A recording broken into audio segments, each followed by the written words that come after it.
kuchwagaho mazuva anozwakama, asi mwana weZimbabwe atombotiora moyo. Tinotenda kuti kune ramangwana.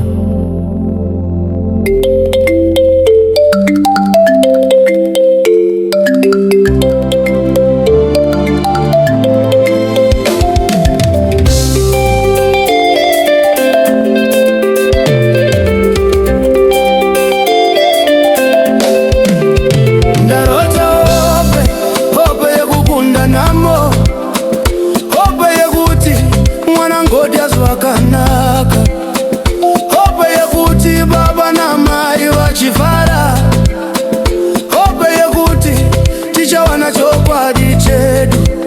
Mhepo inovhuvhuta inotakura zhizhembo, asi pamusoro pegomo mazuva ose anobuda. Ndiri kusimudza musoro ndakatarisa kumakore, ndinonda hope iyo inondibata ndichibuda mudenga. Nehope ndinorarama, nehope ndinofamba, kunyangwe makumbo ekinya chirema, moyo wangu noti fambira mberi. Nehope ndiri kurarama, Mwari ndinokuchemerai, mutandire simuke. Nehope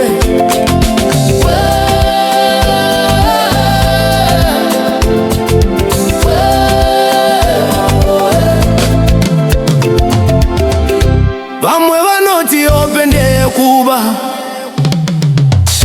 vamwe vanoti hapana chichavava, asi ini mwana wevhu ndinoziva kuti dande mutande rinobata vanobatira.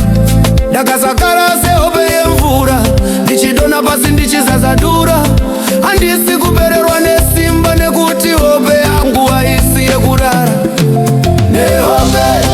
Nehope ndinorarama, nehope ndinofamba, kunyangwe makumbo echinya chirema, moyo wangu noti fambira mberi. Nehope ndiri kurarama, Mwari ndinokuchemerai, mutandire ndisimuke. Nehope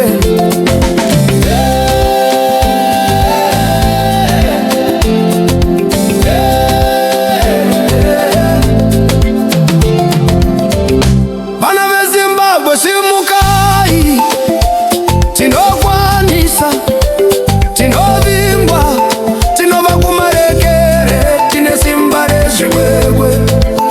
Hatizombofunzika, hatizombogotama, tinotungamirirwa nevadzimu vedu. Hope yedu, ilegasi yedu. Ndiri kuona hope yacho iri kuuya nekukwidza, seizwa ndakanzwa mutinhimira wehope uchirira mumoyo mangu. Torambira yako ridza mufaro.